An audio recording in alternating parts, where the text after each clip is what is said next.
Welcome, everyone, to Goodnight and Good Game, your source for geek news for the weeks that were.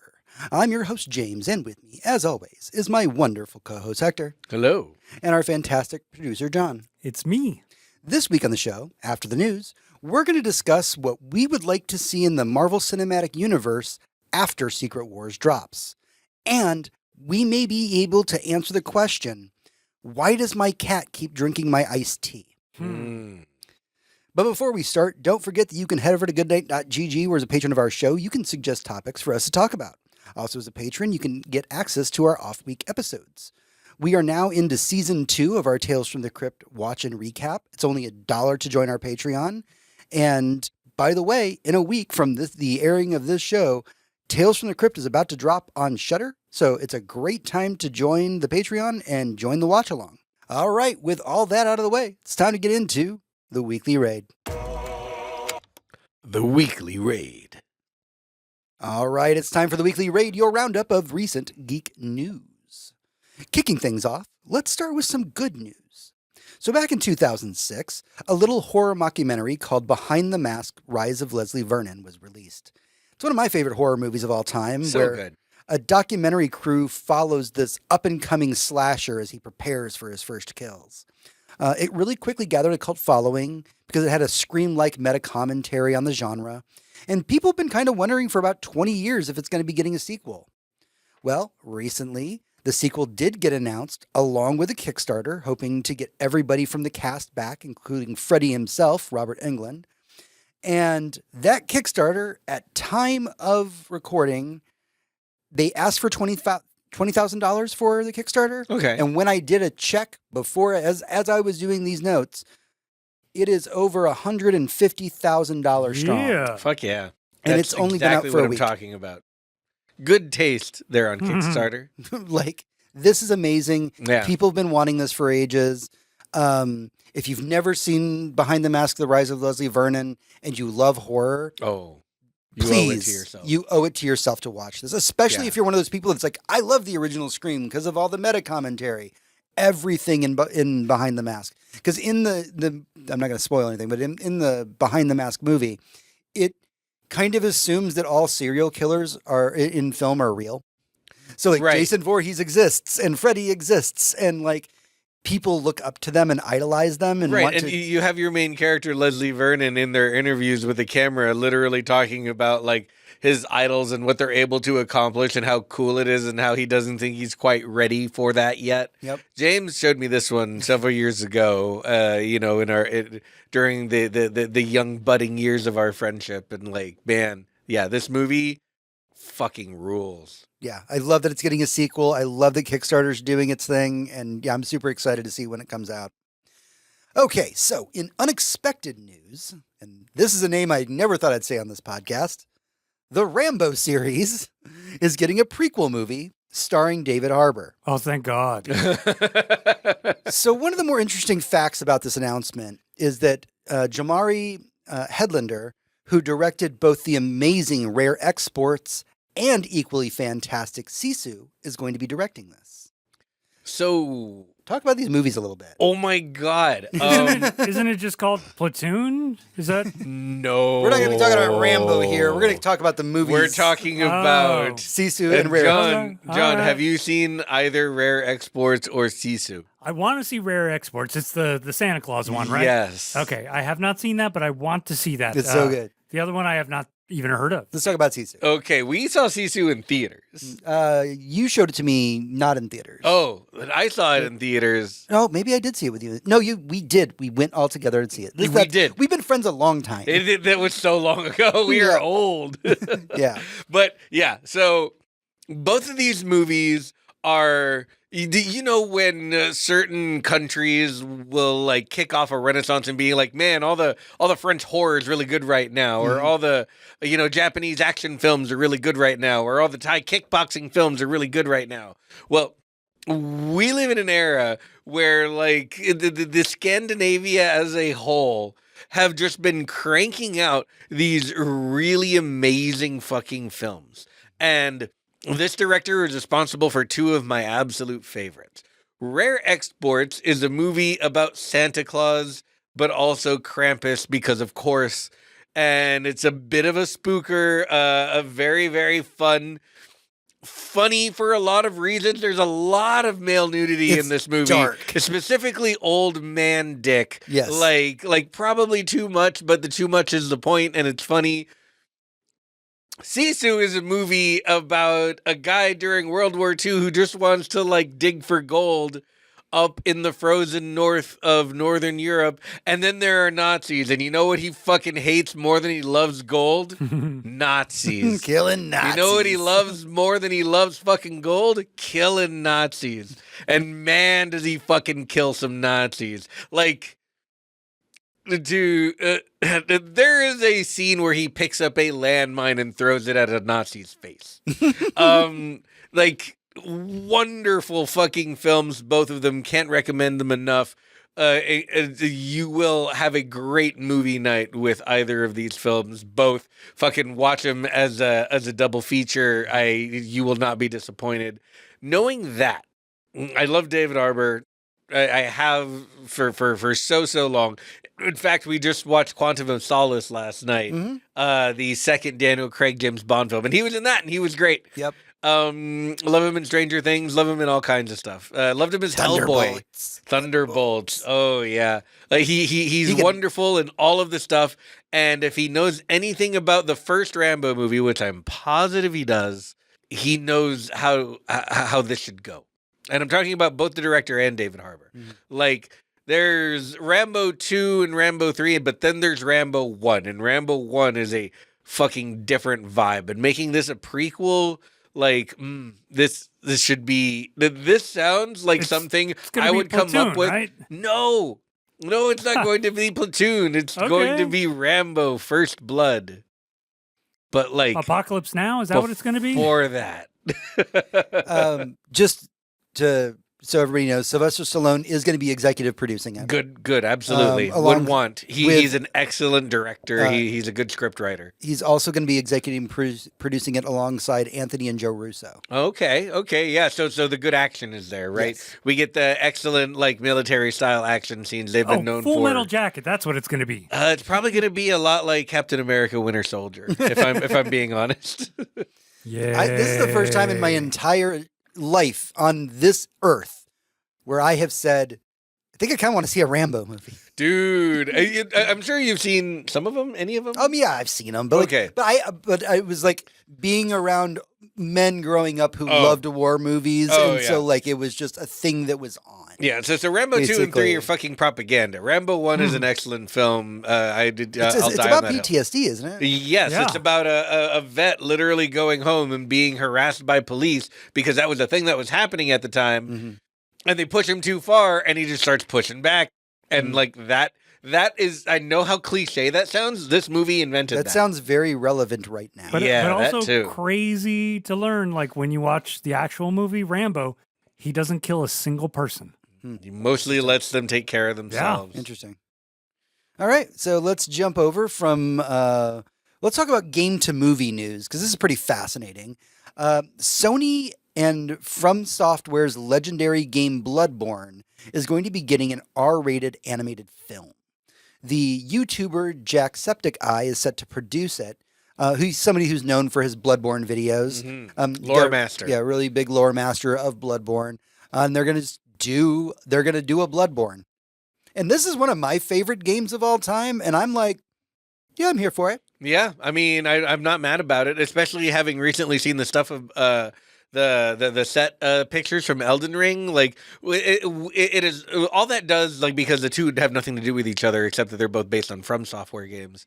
But knowing that we can do something like this and do it well now, and like I trust Alex Garland forever, and apparently he's on his like 7th playthrough, so Elden Ring will be great. But that's not what we're talking about. We're talking about the Bloodborne movie. But knowing that they grabbed a lore master and brought them in as a producer to really talk through how do we make this movie, that fucking rules. Mm-hmm. Because you know they're going to be detailed about, like, what do the weapons look like? What do these people look like? What do these costumes look like? You know, what does a setting look like? What is a color palette? You know, what do the elder gods look like? I mean, all of those things are going to matter so much because they all have meaning. They all lead somewhere because it's a Miyazaki game.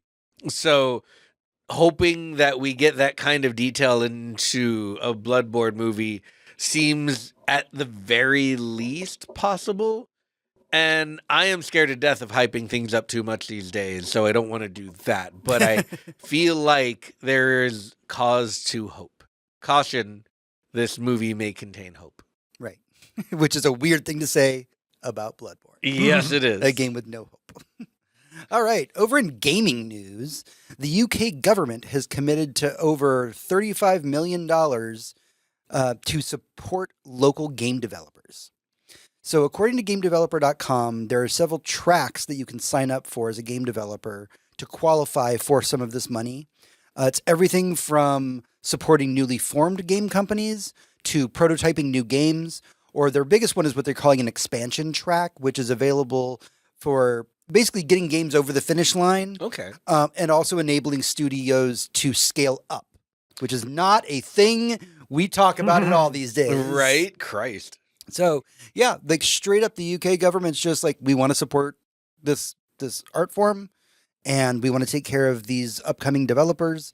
And the only way we can do that as a government is with money. Yeah. That's all you get. 28.5, what is that, euros or So pounds? I translated it for sake of the conversation. I get that. Yeah. Yeah. But what is that, euros or pounds? Pounds. That's a pound. Pounds, yeah. Yeah, but essentially it's about 35 million US dollars. Okay. To support the local game developers. And I mean, like, man, I wish our government would do something nice. Right? Yeah. Or like support the arts, you know, in a way other than putting the president's dumbass name in front of the building. Right. Yeah. All right, Hector, your time is now. Oh. Ubisoft has announced a remake of Assassin's Creed Black Flag that does more than just upscale the original.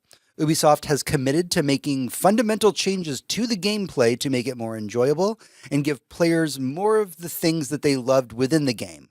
More importantly, you can now recruit a cat or a monkey to be on the ship with you. So, Talk about it. this feels like the product of a company listening to some goddamn fucking common sense. Somebody like, maybe like me, hopefully, somebody out there really, really cared about this franchise. Maybe somebody growing up playing the first games who went to go work at Ubisoft. And somebody who knows what they want to play.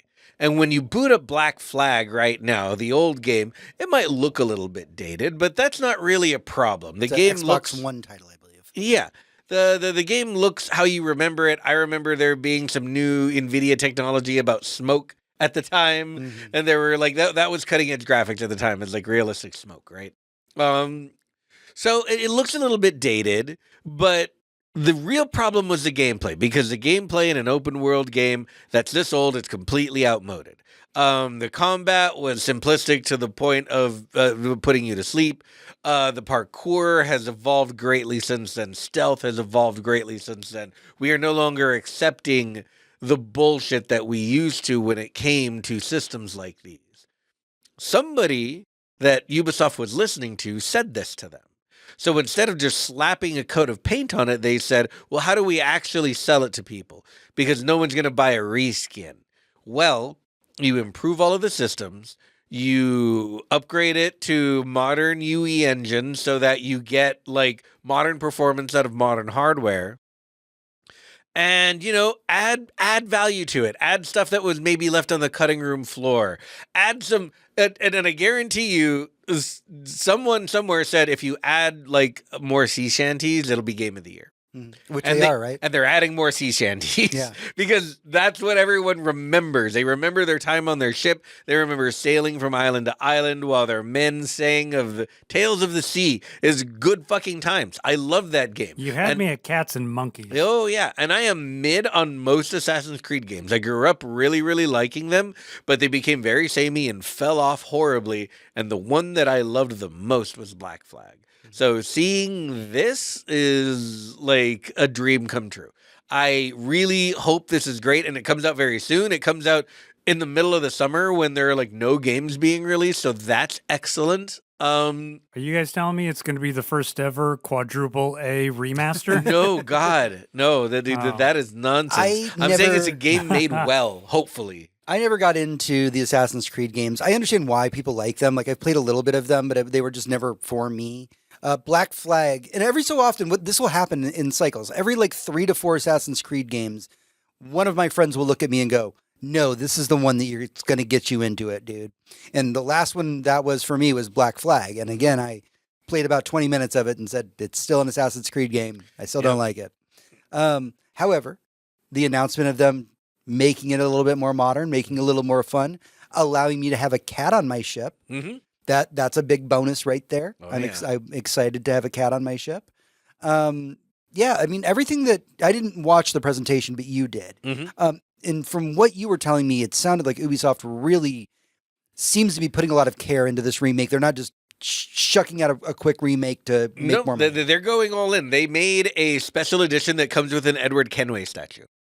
Like they had the actor doing the announcement of the thing. They really want to sell this, and even though it's coming out in like 2 months, like they want to sell it. And that Ubisoft doesn't do that with games they don't think will perform well in the ratings. So they have a lot of trust in this one. It's true. And much like Konami, like it's nice to see game makers that you used to love and no longer do start to make good moves again. This feels like that, and I really hope it ends up being that. So Ubisoft has had a fingers real crossed. big problem really announcing things the way that they should be announced. A lot of their games don't get announced properly. They never announce the amount of sexual assault cases that they have going on at any given point. Yeah. Which is a lot, by the way, just so you're aware, like so many. But this is just one of those things that it seems like they're trying to get in people's good graces. And you know what? I will wait to hear what other people think about it, but it sounds like it could be a good time. Yeah, no, it definitely is. You know what really hit me about the presentation is at one point someone in there did a Crimson Dawn PR. And by that I mean they looked right into the camera and talked about a game with a skill tree and with experience gaining and with progression and said, this is a story about a single person. This is not an RPG. And I love that. I really do. I like that we as a group, as gamers, have decided to like pay more attention to what we call things. But yeah, very much looking forward to Black Flag, like quite a lot. I'm obviously going to wait for reviews in case the performance is shit, but if it's good, then that's probably how I'm going to be spending the latter half of my summer. Very cool. This week, Microsoft announced that they are cutting the cost of their Xbox Game Pass Ultimate subscription from $30 a month down to $23. However, alongside this price cut, Microsoft has stated that Call of Duty games will no longer be on the service at launch. This is after Microsoft increased the cost of Game Pass Ultimate by 50% last October. PC Game Pass is going to be taking a price cut as well from $16.49 to $3.99 a month. I just wanted to point out real quick that photo, the credit goes to Microsoft, and oh boy, you can tell that was an in-house job because look how fucking white those fucking white teeth are. Yeah. Jesus Christ. For those of you that are not yeah, those watching of you who are not along. watching, whoever this Photoshop artist is, and I'm not blaming them, I'm sure they had a gun to their fucking head. They were like, make them whiter. Make those teeth fucking white. And I want my skin to shine, bitch. So let's talk a little bit about this, because this is ultimately, not to put a Microsoft pun on it, a step in the right direction. The price hike in October of over 50%. Game Pass used to be called the best deal in gaming. Oh, yeah, absolutely. I said that a lot. And they hiked up the price, and people dropped off. I dropped off. You dropped off. We no longer have those subscriptions anymore. I would want to be so bold as to even say them making the decision to remove Call of Duty is a good one, Very good. that they still need to recoup their money from buying Activision Blizzard. And if people are just playing Call of Duty on Game Pass for, however much a month and then unsubscribing, they're not making the money that they should be for it. I know that we're being capitalist pigs while we're having this conversation, but it makes fiscal sense for them to remove Call of Duty from this equation. It does. If you look at the sales of the last Call of Duty game, even though it was also look, people don't like the new Call of Duty game every year. For one reason or another, the fandom is so large that little chunks break off and say, "Oh, well, I hate Black Ops. Oh, well, I hate Modern Warfare." Or, well, they do that. Or I only like the Sledgehammer games. Or I only like the Infinity Ward games. Whatever. Last year's was not only disliked, but also was the biggest dip in Call of Duty sales ever. Remember, this is a video game that releases once a year that makes more money than the fucking Super Bowl. It makes more money than anything. It makes more money than movies. It makes billions of dollars. Yep.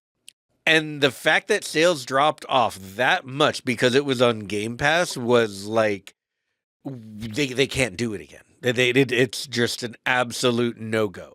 Also, the Xbox Game Pass proposition point became basically non-good. If I'm paying $30 a month, or maybe $35 a month for the biggest premium or whatever, if I'm playing one or two games, like most video game players, if I'm playing 3 to 4 video games a year, I play much more than that. But I'm me. I'm not the average.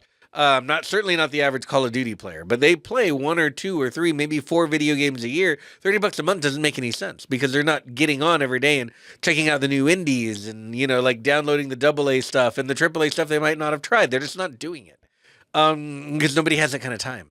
Right.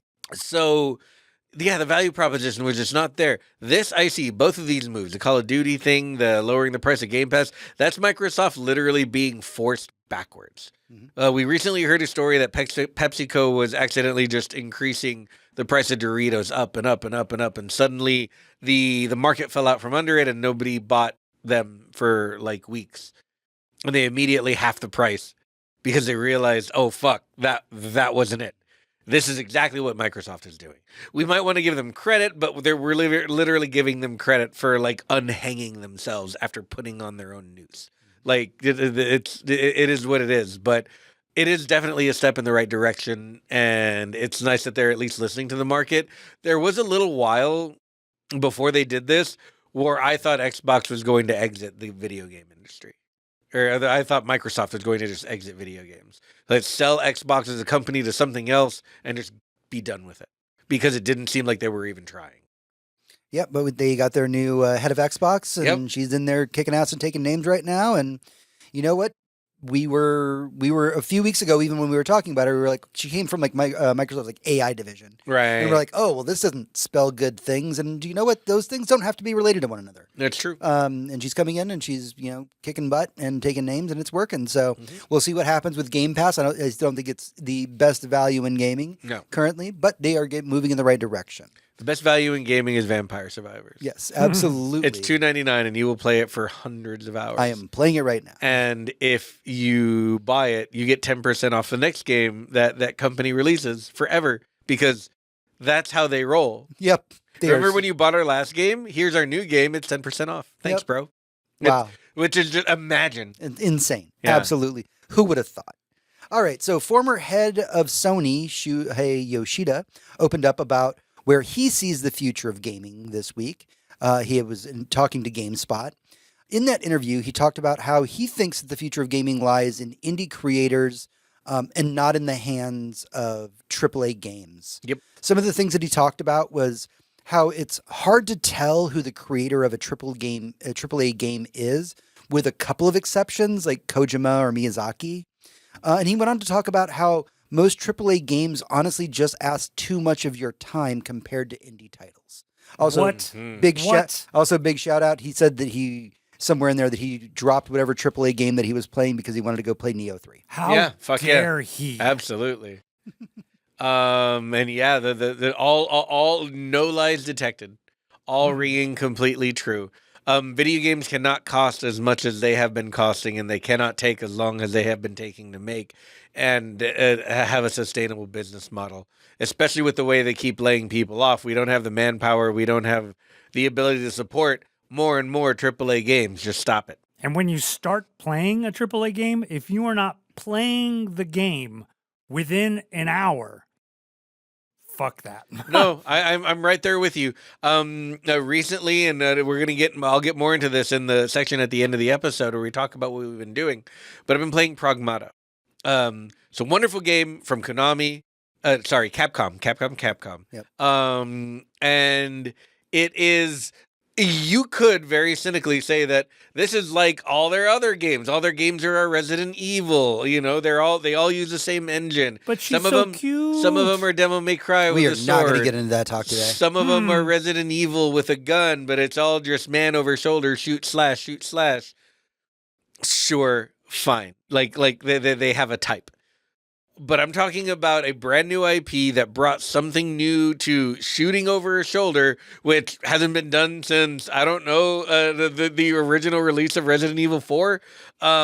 We have a new thing that was developed with a lower budget that was meant to be not the best-selling game ever, like a Resident Evil game, but, you know, something that people would look at and buy and hopefully be interested in, but something that also set the game part of video games forward. They weren't just trying to tell a prestige story like something like The Last of Us where they have to bolt a very good game onto it to tell their story. No, this was game first. It's a video game ass fucking video game. And all of the story, that's great around it, but it was certainly not the first thing they were thinking about. And those are the kinds of games that push the genre forward. As much as I love it, it's not like Horizon Forbidden West. It's not Assassin's Creed. It's not every open world game. Ghost of Yotei, you know, God of War, Ragnarok 2. Did very little to innovate on anything. These games exist to be blockbusters, but they're certainly not the future of gaming. They take too long. They're too expensive. They require too much manpower. And not every movie can be Apocalypse Now. If I can say something, and I've only watched Pragmata over your shoulder. Mm-hmm. Like I've come over to your place and watched you play a few minutes of it. And what I'm about to say, I would like just noted for the record, I'm saying this very respectfully. When I was watching you play it, I was like, oh, this looks like a really good AA game. Mm-hmm. Like just a high value AA game. You know, it's not trying to be anything more than it is. Like it's just very tight, interesting concept with a new kind of combat that seems very unique to it. Very unique. So, yeah, I agree with everything that Yoshida was saying. Like, honestly, indie game developers are tearing up the world right now. We were just joking about Vampire Survivors, but like everybody wants to be Vampire Survivors. Yeah. Everybody wants to be Slay the Spire. Yep. Like, well, we got Vampire Crawlers. We had Silk Song this year still. Mm-hmm. Like holy shit. There's so much good happening in the indie space, which I would absolutely include last year's like Claire Obscurin and stuff like that. Oh, yeah, absolutely. This is where the games are happening, guys. And like there's like I can count maybe on two fingers how many AAA games for the rest of the year that I'm looking forward to, but there's so much AA stuff and indie stuff I've been ignoring playing Crimson Desert and Pragmata that I can't wait to get to. Yeah, like this is going to be the majority of my gaming last year and this year, and I hope it continues because I'm playing more unique stuff and like getting more concepts and like it's been great. It is a renaissance of gaming. Absolutely. Speaking of not a renaissance, next story. Next story, because Roblox continues to make waves in the news as the Canada federal government is reportedly concerned about child safety in the online platform. Specifically, they are worried about pedophiles, white nationalists, and violent extremists using Roblox to target and recruit children, according to GameDeveloper.com. This comes in the wake of other countries, by the way, conducting investigations into the gaming/game development platform that is, in fact, targeted towards children. So here's the thing, Canada, and I respect you so much. It's a wonderful country full of excellent people and some of the funniest fucking TV shows on the planet. Canada, dear Canada, as the Goodnight and Good Game podcast, I want to say, same. We are also concerned about children's safety in Roblox. Absolutely. We have a friend with a, I want to say he's 5 or 6 year old son, who plays Roblox. And the minute he mentioned that to us, we're like, whoa, bro, did you know about Roblox? Let us come over here. We're going to talk to you about Roblox. Everyone who is concerned about children, any children anywhere, should be concerned about children's safety in Roblox. Yeah, but also, you know, in order to be a pedophile, you have to be an adult who usually has a credit card who can afford to pay for stuff, you know? Those are all true things that you said. Yeah. Yeah. We have been warning our friends for a long time about this platform and what kids can be exposed to on it. And to our friend's credit, he is very vigilant. He's incredibly vigilant. He works in the tech industry, and he's like, man, I got private servers. I've got certain blockers I've got installed. Oh yeah, he's getting his kid into Marvel Rivals. Yeah, you know, yeah. like He's getting him away from Roblox. Exactly. Like, you know, the kid's gonna be great. He's gonna be better than fine. But not every parent knows to put in these safety protocols. Oh, absolutely. Most parents have no idea what video games their kids are playing. It used to be you had to like lure your mom to the mall with the promise of a trip to Sears and like wander into a video game shop, and she was going to look at that box and maybe even read something on it before she bought it for you. We don't have that anymore. The kid gets on his iPad and he has a video game in 5 fucking seconds. The credit card's already programmed in. So having multiple governments be like, oh, we may need to do something about this. You're all correct. Do something about Roblox. Absolutely. All right. To end our news section on a high note this week, in Westlake, Ohio, a voluntary automated welfare check system flagged a 91-year-old woman's home when she did not pick up the phone for her usual check-in. Dispatchers were sent to the residence, fearing the worst. But when they arrived, they found the woman engrossed in trying to beat her high score in Bubble Pop and had missed the call. It's going to be us. It's going to be us. Someone's going to be like, oh, man, we haven't talked to so-and-so in like 48 hours. All right, let's, get out the crowbar and the mothballs. We got to go check on this like 91-year-old's like residence. And yeah, there we are, just like landing. Right. Elden Ring 4. Oh, yeah, exactly. You're just like, oh, man, no, Elden Ring came out. I ain't talking to no one. Close the door on your way out, please and thank you. Right. Just turn off the welfare checks for the next couple of months. If I die, I die. You know what my welfare check is? The fucking me getting up to grab the Pizza Hut I ordered. Right. We'll all be in the same retirement home. Exactly. It'll be fine. Oh, man, there should be a Pizza Hut in the retirement home at that point. Okay, that's everything for the news this week, but stick with us as we get into our main topic in the Boss Room. Boss Room. Hey everyone, welcome back to the show. It's time for the Boss Room, sometimes related to the news, sometimes not. This is the part of the show where we can dive deeper into our opinions on things, like this week's topic, the Marvel world after Avengers Secret Wars. Okay, I wanted to do a fun Boss Room this week. I won't lie, this is totally for me. So, we know that the next 2 big Marvel movies that are coming up are going to be Avengers Doomsday and Avengers Secret Wars. And it was announced at CinemaCon this last week that Avengers Endgame is actually going to be re-released in theaters soon with new content that will tie directly into Doomsday. We also know that after Secret Wars, the Marvel landscape as we know it is going to be completely changed. So, it's not really a reset. The stories will still be going forward, but it's going to be, this is the next big chapter of the Marvel Universe, basically, that they're going to be launching. And again, this is 2 years out. This is why it's we don't do speculation on this show except for in the Boss Room. Mm-hmm. And that's why we're doing speculation right now. So that got me thinking, what do we want for Marvel after the finale of Secret Wars? This, by the way, I know we've had a very serious podcast up until this point. This is going to be a very silly talk about fun things that I am sure that no one is going to have opinions on. But if you do, please comment on our videos or podcast. All right, so let's talk about it. What do we want after Secret Wars is wrapped up? I can answer that. What's that? I'm good. You're like, I'm done. I'm full. I'm tapped out. I have eaten as I have consumed as much as I can. I'm good. Thank you. I thank you, Marvel. Thank you. Sincerely and a little sarcastically, but mostly sincerely. Thank you from the bottom of my heart. Thank you. I'm So good. John's done. I'm good. Stop. Ah. John full ass walked into this boss room and said, I want no part of this conversation. So here's and just to dig down a little bit before we move on to other takes, are you suggesting that we never get another Marvel movie?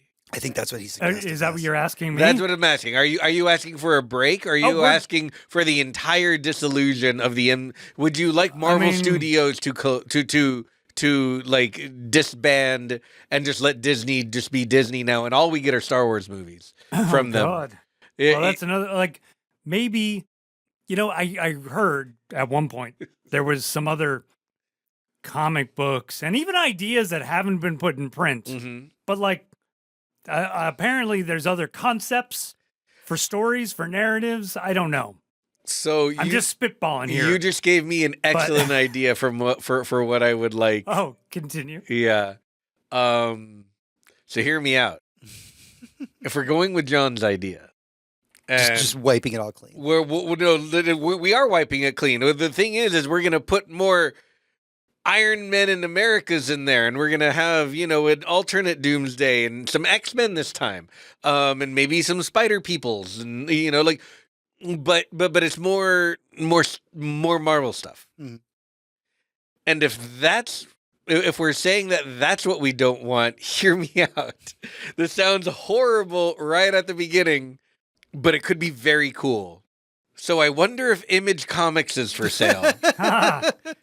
I mean, and instead of seems any to be. Marvel characters ever again, we just start getting movies based on Image Comics for the next 25 years, just like the MCU. Instead, It's just Spawn. From just Spawn to Paper from Girls, Wildcats. Saga to fucking like all everything. Reboot The Walking Dead. Yeah, just Image Comics, the movies. Maybe even throw them on Disney Plus. I don't know. John may have just made a podcast record for fastest derailment of our main topic. Because I'll tell you what really did it for me. I'll tell you what put the nail in the coffin. It is when any nerd, and apologies to us and everyone out there, but we're nerds. Oh yeah. It is when any nerd says the phrase, "This changes everything," because all I am seeing in my mind is the amalgam comics universe. All I'm seeing is that time when they tried to mash Marvel and DC. They're like, no. This is the new thing. This changes everything. I mean, that was just a PR stuff. And that's what I'm saying. Every single time I hear the phrase, no, this changes everything. No, House of M changes everything. I mean, no. did. Like, yeah, but also it's just a stunt, and that means, oh, your sales are dipping. Oh, people aren't paying attention to you anymore. Oh, you should come up with no new ideas. Never mind. Forget it. Forget I said anything. All right, so let's actually get to the real discussion here. Yeah, Now that John for things that might actually happen. You're right. So Marvel goes through Doomsday, it goes through Secret Wars. We enter the new phase of the Marvel universe, which is a soft reset, but not a full reset. What are we wanting out of this whole thing?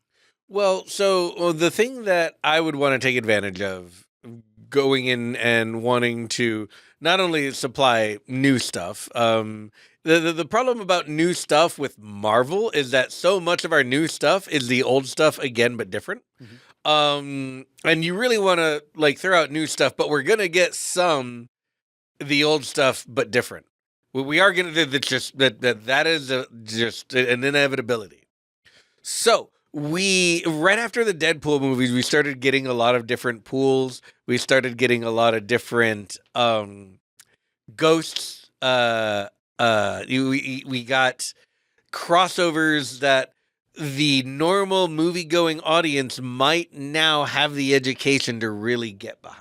Okay. The first thing that comes to mind is at the end of Guardians 3, we had a completely different set of Guardians except for Rocket. you know, and we could have that movie. But that would that's a little bit too close to the old one. Another thing we could do is a lot like the Green Lantern. What am I thinking of? The Fire Skull Ghost Ghost Rider. We have different Ghost Riders. Well, like, what if Thanos was fucking Ghost Rider? You know, what if Deadpool was Ghost Rider? Mhm. You know, that kind of stuff. These kind of like There is a cosmic switches. Ghost Rider Yeah. that is basically the Punisher, but Ghost Rider. Yeah, and that's what I'm talking about. You know, we could have all the different flavors of Galactus's Herald. You know, there's so many things that we can do that because we have the previous MCU now that we don't have to reference, that we don't have to pay homage to, we don't have to bring actors back in any like way other than like cute nods, just for like fun, like, oh yeah, remember that from like, you know. Yeah, we can just have different stories, but tell them in a way that the audience is already educated on. Because no one's going to be like, wait, why is Cosmic Ghost Rider the Herald of Galactus? You know, where's the Silver Surfer? We don't need to ask those questions. We're just going with this. Right. And it leads into a lot of scenarios where we can get interesting movies that are meant to tell the story in and of themselves rather than be long, drawn out, broad stories about stuff. So if I can kind of like reparse what you're saying here, Mm-hmm. it sounds like what you're saying is that we can tell bolder stories with different characters because the movie audience at this point, when it comes to comic book movies, are about as educated in a lot of ways as comic book readers are. Right. Yeah. Well, I mean, in the general sense, they're not unfamiliar with these properties. So when you start to swap them around, they don't go, what the fuck is that? Right. Yeah, we can expect all these things. I'm going to jump in. So we know that the X-Men movie is in development. Well, not, it's like beginning of the script is in development. Mm-hmm. I think it's 2028 is when it's going to come out. And we know that the team that worked on like multiple A24 films and worked on the Thunderbolts specifically are going to be working on this X-Men story. I have a would like and a don't like for X-Men. I'm going to start with the don't like. Mm-hmm. Don't Dark Phoenix. Yeah, please just stop. Never again. Done. If you want to do that story again, you wait like 20 years. Yeah, just stop it. Just don't. We don't need it. That's not even the best X-Men story. The best X-Men story was done by X-Men 97. They fucking scooped all of you. All you can do is sit around doing fucking Phoenix over and over again. Krakoa. Yeah, and the Phoenix was only ever read by like our dads and understood by maybe one of them. Yeah, straight up. But sure. Yeah, I will brood. I read the X-Men growing up. It was a very important book for me. It's why I have empathy. But that's the other part of it is like when we talk about reintroducing the X-Men come post Secret Wars, I need these stories to feel human. And I know that's a weird thing to say because we're talking about mutants, but X-Men stories are at their best when they feel human. Yeah. You want to tell me, let me tell you about a scene that fucking hit me was, I want to say it was either X2 or 3. The opening scene where the angry father's yelling to his son who's in the bathroom chopping his wings off because he doesn't want his dad to know he's a mutant. Yep. That fucked me up more than most horror films I have ever seen. And that's the kind of emotional gravitas, not to be fancy about it, that I want from an X-Men story. Mm-hmm. When you do a story like God Loves, Man Kills, which they kind of did in X2, but they didn't get to the full impact of it. God Loves, Man Kills is one of the most atrocious X-Men stories. And I don't mean that in it's a badly written way. I mean, the humans in that book make you go, Magneto was right. Mm-hmm. Magneto was always right, by the way. So when it comes to the X-Men stories, I need to feel that impact of why humanity hates and fears them, because they are coming in at a time in the Marvel Universe where superheroes exist, right? We don't know what the fucking mutant is. The word's only been tossed around a couple times in the Marvel Universe, like in Ms. Marvel and maybe a couple other things. We need you to give us a reason why humanity hates and fears these specific people, and I need it to hurt, and I want it to make me cry. Yeah. That would be a great thing for an X-Men movie to do. Especially in the current climate. Yeah, absolutely. There's a lot you can do there with, the brutality of government forces versus a minority. We have, almost feels like we have some recent examples of that. Yeah. Let's see. What else do I want? I want another shot at some properties we couldn't get our shit together for. Okay. Specifically when you mentioned earlier today, like Blade, right? We don't have to be beholden to anything. We don't need to worry about the movies that weren't made. We don't need to worry about living up to Wesley Snipes. We can do something completely different. You can just do Blade and do it like fucking like 2099. You can do whatever you want. Right. But let's give it another shot. Throw some stuff out there that we never got. You should try Squirrel Girl again. That's true. They filmed a trailer for that. Yeah. Or they filmed a pilot. They filmed a pilot for that. Like I bet you we can make that work. Yep. The whole T-Rex thing. Like there's so much that we can Devil do. Dinosaur. So much that we can do that. Like we can. Obviously, they're swinging for the fences, but we're still trying to find out what's popular. I really feel like there's room for movies that we didn't get. We only got TV shows of, stuff like Moon Knight, stuff like X-Men 97 would make an excellent fucking movie that people would go if I to. had any tangential request, it would be get fucking weird. Yeah. Get weird. This is like the last season of a show nobody gives a shit about. Like think Smallville, man. Get weird, get wacky, get wild. Yep.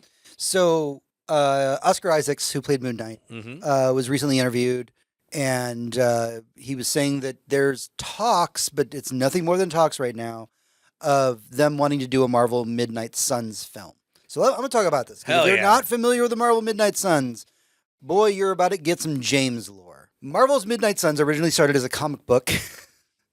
Like, there was a one-shot comic book, and it was Punisher, Wolverine, and Ghost Rider. And that's where we introduced Blackheart, who is Mephisto's son. I have this comic. It was a comic I grew up with. These are all, even at time of writing, D-list Marvel characters, which is where James lives. He loves him some D-list Marvel characters. So these three, they go to, over near Salem, and they meet the Devil's Son, and it's just a big shootout. It's great. It's fantastic. 10 out of 10, James loved it growing up. Then, later in the early 2000s, they did a miniseries, or actually, no, in the 90s, there was something called the Midnight Suns, and it wasn't really a group so much as kind of a label of comics. And Morbius, which is where I got into Morbius as a kid. Morbius used to be good, guys. He really is. He wasn't always a me. Ignore the movie. That was Jared Leto's fault. Yeah, that's completely Jared Leto's fault. So the Midnight Suns were kind of a loose grouping of people who were in and around the supernatural. So your Ghost Rider, your Morbius. If it was supernatural adjacent, probably fell under Midnight Suns. And then we fast forward to kind of the modern era of the Midnight Suns.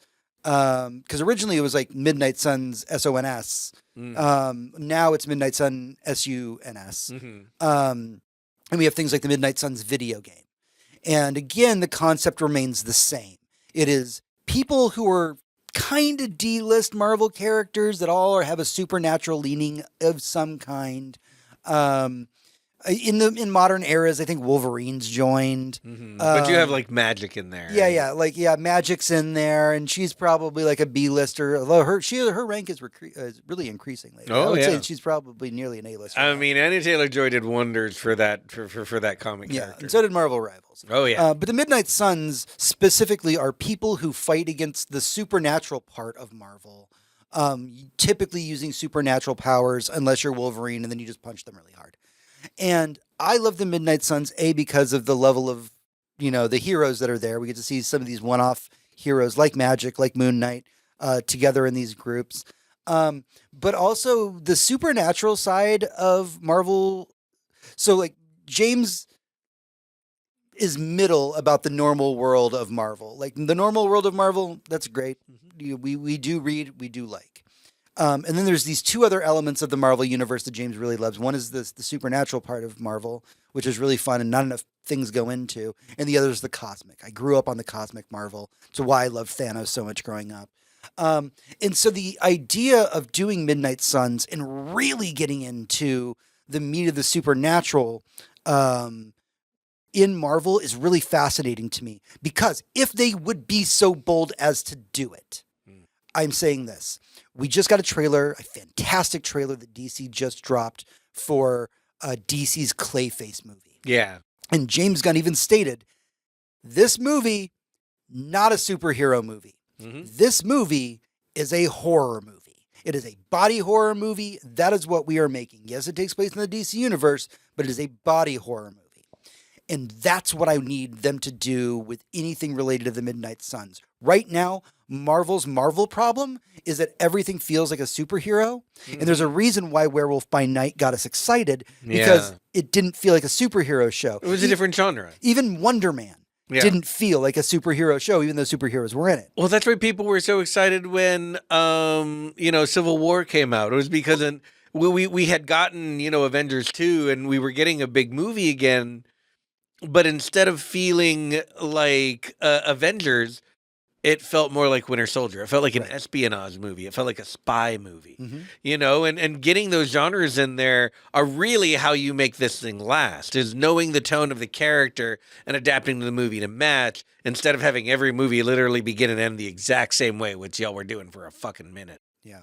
So what I'm saying, I guess ultimately what this boils down to, other than I want the Midnight Suns, is I want you to give me more genre Marvel movies, right? Give me a Marvel horror movie. Give me a purely action one. Get weird. Like, there's a man. reason I've been going through my Road to Doomsday rewatch with friends, and recently rewatched Shang-Chi. And I love Shang-Chi. Man, what a fucking great movie that was. It was a good time, Even rewatching The Eternals recently, and I'm like, look, I have a lot of opinions about The Eternals. I think it should have been a miniseries and not a fucking movie, but neither here nor there. It's barely a superhero movie. It is mostly about the characters. Oh, yeah. It's kind of like if you were watching a movie about Greek gods, it would be the exact same movie. Right. And so give me these genre pieces. Let me know that I'm going to be walking into a rated R Marvel movie. Don't be afraid to do it. Put your big boy pants on and do what James Gunn is doing right now with Clayface. Yeah. And honestly, instead of having every movie needing to make $1 billion, that's how you make... that would be the way to do what you used to do, which is give us 5 movies a year. We didn't want to see the same movie 5 times for a year. But we would have done it if one of them was PG-13 and one of them was rated R and horror and one of them was more for kids and you take your kids to it. Writing that line is going to be where your bread and butter is for keeping everything going. So, yeah, just try and don't be so fucking formulaic and everything. Yeah. Maybe don't previs a movie 5 years out and then be the director has to use these inserts. And this is kind of undercutting us a little bit, but don't listen to the fans. Oh yeah, if you're making a movie because you think it's what the fans want, you're already fucked. Yep. Hector, what else you got for me? What else would you like to see out of Marvel out of the next post Secret Wars? Oh man, my favorite Marvel thing, in the current world, outside of Daredevil, which is airing right now, that we're currently watching, and it's fucking great. It's been so good. But I think my favorite thing to come out of the entire MCU is probably X-Men 97. So I think in that vein, I would like to see more stuff like that. More really well-told stories, and it may be a different medium, maybe something like animation, maybe just a different way to tell the same story, so that you can tell stories that you couldn't really tell. We also, everything's filmable these days. We have CG. We could do the whole Krakoa thing in live action. It would be far, far more expensive, but we could do it. Right. But I guess what I'm saying is those are the kind of risks I want to see in the media that's coming out. We're getting it in Star Wars Visions. Maybe we could get a Marvel something like that, where they do an anthology of one-shots with different types of animation, maybe some in live action, all different directors, but 15-minute shorts that really will decide, hey, I wonder if this character would be really popular. And maybe it is a Squirrel Girl. Maybe it is an entire movie about Kitty Pryde or Dazzler or, the sky's the limit. And I'm only naming X-Men, but there are a lot more heroes out there. We just saw this wild success of Wonder Man. Yeah. Nobody but like me knew who the fuck Wonder Man was. Exactly. And, you could do more Wonder Man. You could, again, like I said earlier when we were retrying things, let's do more Gambit shit. We could really get a really fucking cool, like, dirty Louisiana fucking story about Gambit. Yeah. Gambit and Rogue and, like, the South. And, like, man, that sounds cool. I mean, you know who else lives down there currently? Is Falcon. Oh, that's true. Yeah. Yeah. No, I mean... Yeah, there's so much that you could do with all of this. And obviously the movies have to make a ton of money. But this is another thought that I had earlier today, was that as Disney Plus reaches saturation, you have sold your subscriptions. You have sold as much as you can. We still have Avengers movies that come out and make $1 billion on like a $300 million budget. That's big money. You will always have that streaming money coming in, Disney. But anything you make for that platform, you already have the income. I'm not paying extra for the $200 million Secret Invasion show you made that was terrible. I didn't pay you a cent for that. I was already paying for Disney Plus. So think about that when you make your projects. And when you make your movies, obviously they have to make big money. But when you make your shows, when you make your Disney Plus stuff, like John said, get fucking weird with it. That's where you experiment. That's where you just take your budget and split it off into people who want to make some interesting shit. And that's how you decide what to make the $1 billion movie out of. Stuff that people really react to, that's fresh and new, that's going to pull some eyes. Because if it worked on Disney Plus, I bet you it's going to work in a broader audience in theaters. You know what? It's so interesting you bring that up, because that experiment already kind of happened and it worked and nobody's talking about it. Who was the big bad guy in Multiverse of Madness? Multiverse of Madness. It was Wanda. Yeah, it was. And we got her story through just watching on Disney Plus, and then they went, let's now make her the bad guy. And we all we are here for this. Yeah. And we loved it. And because the show was great. And then they did a great thing with the character in the movie, and the movie was great. Yeah, no, you're exactly right. We could workshop this shit forever. You already have all the Disney Plus money you're going to have. So you can knock it off with that shit. But if you want to feed some creativity into there, you can find things that will make your $1 billion movies. So I guess that's what I want for after Secret Wars. Sure. I want them to find a new way to make stuff so that it keeps being entertaining, because it's their job. Their job is to entertain us. Don't feed us the same cookie over and over again. Just find a different way. New sprinkles. I know that I just said that I wanted them to be willing to take risks on some like genre films. Do an R-rated Marvel story. Absolutely standing by that. One other thing though that can live alongside that is, and I think about this because I think about how good the most recent Superman movie was. I know it's weird to say this about Marvel movies. Stop being afraid to be a comic book. Oh, God, yeah. Mm-hmm. Stop being afraid to be a comic. Let shit get weird. Yeah, it's not embarrassing. You just tell the story. Yeah, it's not at this point. Like we're all in it. We're all in it for the spectacle. Yeah. Use the color palettes. Use the everything. And I think about that specifically because I know that we're creeping up on the new era of X-Men. Yeah, absolutely. And the last thing that I want is another era of X-Men that's just the black leather outfits. Yeah. Look, think about color, think about costuming, think about all of that. Is I need all of the executives at Marvel and everywhere to realize something, that in all of this that we have, all of this to this day, all of the comic book shit we have, visually, the best adapted comic book to film movie ever made was Sin City. Yep. Why? Because it looked exactly like the fucking comic. Mm-hmm. That's all the colors. That's every outfit, every uniform, every plate, every frame looked like you were on the page with that motherfucker. And if you're trying to appeal to people who like the comic books, that's what you do. And if you're trying to appeal to people who have never read the comic books, you still do that because it was part of the design. So stop changing it to make it, like the Matrix or whatever. Mm-hmm. I do have two more that are going to be, I think most people are not going to have any kind of opinion about whatsoever. That everybody will probably be in complete agreement with me when I tell you this. So I'm just going to give you two. They're going to be back to back, and I'm sure the internet will always agree with us. First off, bring us more female-led Marvel movies. Oh, so many more. And also bring us the gays finally. Oh, yeah. We're about to redo the X-Men, and canonically in the comics currently, Iceman is gay. Please make him gay. Yeah.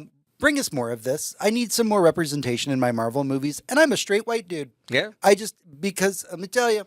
It's a diverse cast. Yeah. Like on the page, let it be diverse in the movie. Stop pretending it's a big deal. Yeah. Like, just let it be what it is. Mhm. Like, those are just two small things that are just off the top of my head. Knock those out. But yeah, make them feel like comic books.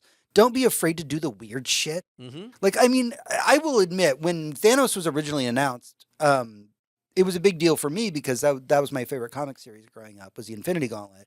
And I was like, oh man, there's some weird shit. Now, if you read the Infinity Gauntlet comics, it gets so much weirder because in the comics, they really show what those gems can do. And then we kind of saw it a little bit, like the whole, there's a scene where like Drax is running at Thanos at one point and he just falls into spaghetti. That's from the comics. Don't be afraid to put that weird shit. Like, put in the weird shit. Yeah, and one addendum to that is do it for real.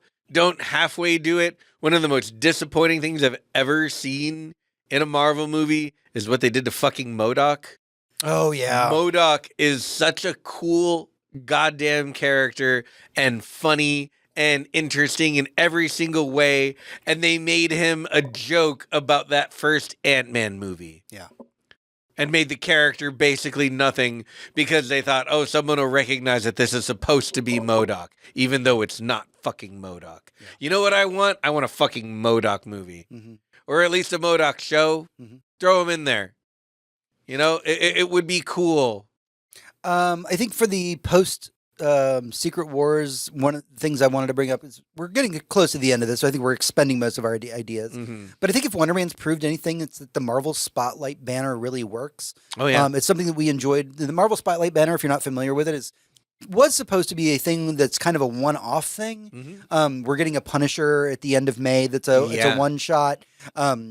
Werewolf by Night was a one-shot. Originally, Wonder Man was Marvel Spotlight, was supposed to have the one season. Just wildly popular. It's getting a second. Good. And I think you need to use that Marvel Spotlight banner to start doing that. Wonder Man proved you can do some weird experimental shit under that banner. And if it doesn't work, it doesn't work. But if it does, we're getting Wonder Man season 2. Yeah.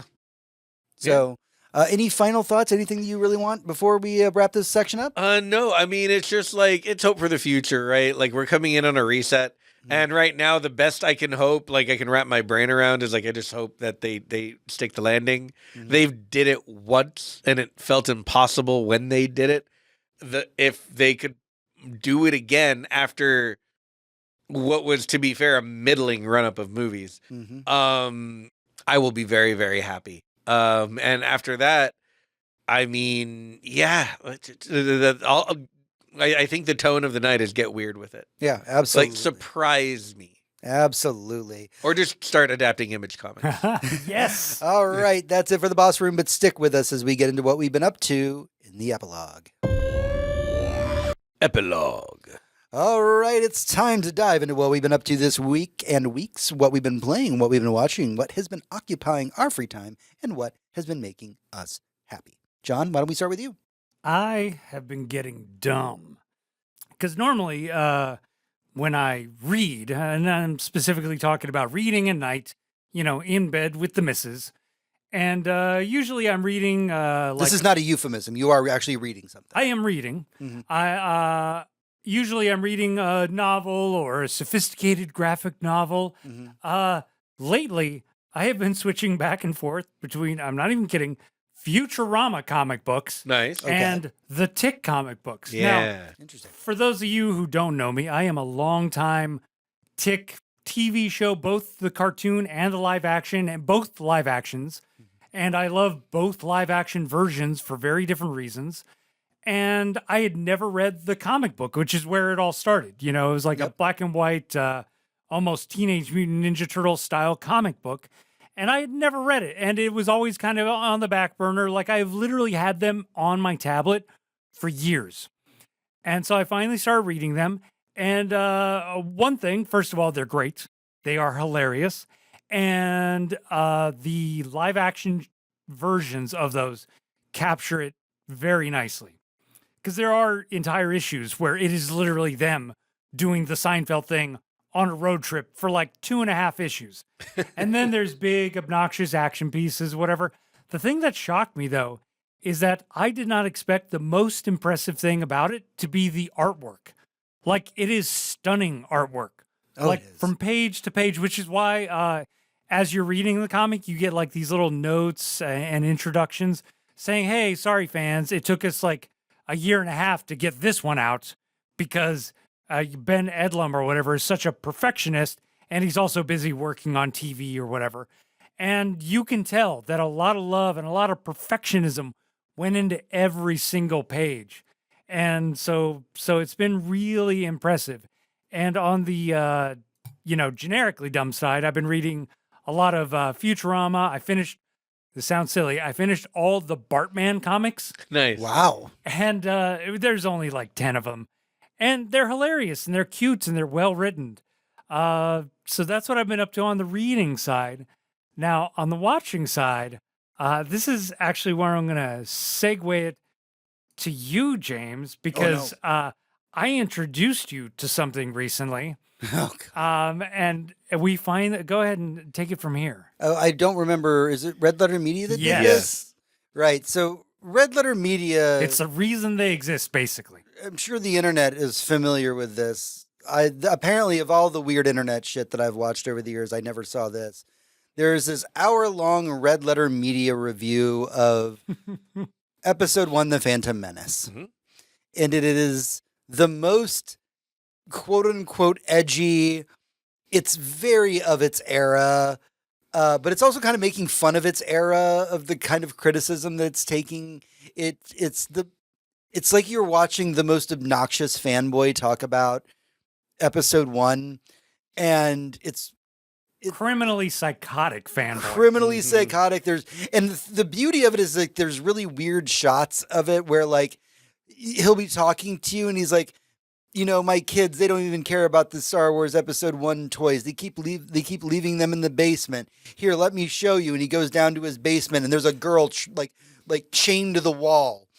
And she's like, please let me out. And he's like, I just came down here for the fucking Star Wars toys. That's part of the review. Mm-hmm. And it's just like, it's so random. And like, I appreciate that you made dinner and let me sit down and watch this with you. And it is a fascinating bit of internet history that does not take itself seriously by taking itself too seriously. And yeah, if you've never seen it's like a 5-part series that they did. It's about an hour long for the whole thing. And it's a piece of internet history that I was unaware of its existence. And on top of that, and I say this every time, if you know someone or if you yourself are interested in filmmaking, in screenwriting, in whatever, this, honest to God, is like a crash course in writing 101. Oh, yeah, 100%. It's like if you want to know the ins and outs of basic storytelling structure, this gives it to you on a platter. Oh, yeah. And it explains it to you by showing you examples of when it's done correctly and when it's done badly. All in a review of The Phantom Menace. Yeah, and for those of you who are out of the loop on this, but also into some other internet culture, this is very much like You Suck at Photoshop. Right. Because you can watch that narrative series and actually learn Photoshop. Anything else? Is that all your good stuff? No, I think I have been. I'm going to just tease you a little bit. I am halfway through the second season of Twin Peaks. Oh, yes. So we can talk about that. That means I need to watch the third season. It's talk about soon. that. Been about time. I've watched half of it. I just never got around to finishing it because life happened. And so I need to do that. I refuse to let John beat me to the end of Twin Peaks season 3. Yeah. Right. Probably, as long as Emily has not seen in season 3 yet, I don't think we're going to. Did you guys watch Fire Walk with Me yet? No, not yet. Okay. We're halfway through Hector's seen season that. 2. I've seen that. I saw that in theater. You've never even seen Twin Peaks, and I took Nope. you went with me to go see Fire Walk with me. Yeah, it was cool as fuck, too. I was like, this is going to spoil everything. And he's like, I don't give a fuck. Let's watch it. Yeah, let's fucking see this shit. It's a Lynch movie that I haven't seen. Let's go. Yeah. All right, Hector. Okay, so I finished, just to continue from last episode, I've finished with the first season of Starfleet Academy, and it is very, very good. I love this show. I love this cast. I can't wait for the second season to start so I can watch all of it. I wish they would make more. I hope they do make more. I hope it gets a huge surge in popularity and they decide to greenlight a third season. Like that is my dream as of right now because I really like this show. This is good Star Trek. You've almost convinced me to watch it. I don't even watch Star Trek. Yeah, I had an excellent time. It's a wonderful show, modernly told. But we got all the Star Trek stuff, but it's also still got that Star Trek flavor where it's about hope and about doing the right thing, specifically about people love to write stories about like, well, what do you do? There's no right answer. Star Trek to me has always been a show about there's very obviously a right answer and it's to do the right thing. And like, you don't have to pretend that like protecting yourself by killing people is more important than say just doing the right fucking thing because you have the power and the resources and the availability and the know-how. Just do the right thing. That's what Star Trek is about. And it's examples of governments and people in power and people who are even threatened just standing in the face of those threats and still doing the right thing as best they can. And this bit of Star Trek is about how you can come back from doing the bad thing, how you can come back from, yeah, we had a bad spot. We as a team, as a group, it wasn't me, but we as a people, we did some bad shit. Here's how we make it right. Here's how we make real change and make real friends and make real alliances. It's wonderful storytelling because it appeals to the adult in me so much more than the child in me. Yeah, I love it. I really love it. It's also very fun. It's not stuck up its own ass. It's not sad all the time. It's actually very funny, and the characters are charismatic and interesting. And yeah, they do some stupid kid shit sometimes, but that's because it's a show about kids at school. Mm-hmm. It's great. Like I love it. I can't say anything else about it except that I love it. Love me some Star Trek, and this is great, great Star Trek. The best I've seen in decades. Another thing I did is I have played Pragmata. I actually rolled credits on it today. It's a wonderful game. And you're completely normal about this game. I am completely normal about this game because it's a fun video game. Mm-hmm. And that's all. We're not going to talk about the internet being weird about this game. We are not. Because the internet is weird about everything. And they were super extra weird about a video game where you were accompanied by a tiny robot girl. You can imagine all the ways in which they were weird about that. I promise you will not have a good time if you Google any of this. It is, in fact, worse than you think. It is so much worse than you think it is. That being said, the game itself is wonderful. It's a revelation. It's a breath of fresh air. It takes the, slowly over the shoulder aiming and shooting at things formula and kicks it on its head by giving you so much more to do and so much more to think about and cool, interesting mini games everywhere and all these different enemy types. It feels like the best AA game you've ever played. And here's the big thing for me is that I played this game and I got to the end of it. And my only thought, which is apparently a lot of people's thoughts, is Pragmata 2 is going to be game of the year. This game is so fucking good. It is swinging for the absolute fences with everything it has, even with its like not stellar like budget and not AAA resources. They made a game that is so good and so much fun and so video gamey and just it gives you that one more round thing that a lot of things like Vampire Survivors gives you, but it's just playing the game. I just wanted to move forward. I wanted to see what happens next. I wanted to continue my relationship with Deanna and all of our characters. And man, what a great game. And the thing is, much like a Resident Evil game, once you beat it, it adds more game to it. It gives you new difficulty modes, which should be very, very interesting considering the combat system. It gives you more missions to play. It gives you New Game Plus that remixes all the enemies. tons of stuff to do once you've beaten it. It made Yahtzee Croshaw cry. Did you cry? A little bit, I today. didn't realize anybody listened to him anymore. Yeah. How dare you? Yeah, no, it's affecting. It really is, in a great way, in an absolutely wonderful way. Without ever being preachy, without ever advocating for anything like some people say it does or it doesn't. It's a very straightforward story about a robot and a dude teaming up to try and get out of their situation. It's wonderful. It's always very positive. I appreciated the dad game that was never sad, the no sad dad game, because most games about dads are super sad. Something sad's going to happen. This game, your characters are always good to each other. They're always happy, always encouraging, always positive. In the face of all of their adversity, they support each other. And man, I'm here for that. I'm super here for that in my video game, especially my A little more positivity. especially my fucking dad video games. Hey, dads, support your kids. And I don't just mean with money. I mean with fucking support. I mean, give them the confidence they need to go out in the world and express themselves every talk to fucking dads day. 300 years ago, Hector. Okay, God, it's a I little wish I late. could. If a dad 300 years ago saw me on the screen right now, his brain would explode. Put your daughters in the cute cat outfit that she wears. In That too, yes. It's a great little cat, like big like a floofy onesie. outfit. Yeah, it's got like a big like skirt on it. It's adorable. Yeah. So Pragmata, Star Trek. That's been pretty much what I've been up to. Everything else has been work. But I've loved Pragmata.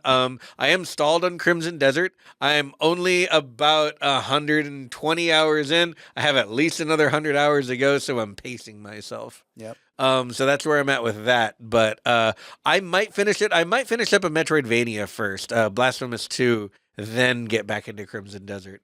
But obviously we have Diablo 4, the expansion coming out here at the end of next week. Resident Evil 9 still out. Resident Evil 9 is still out, and I haven't played it, and I need to get to that.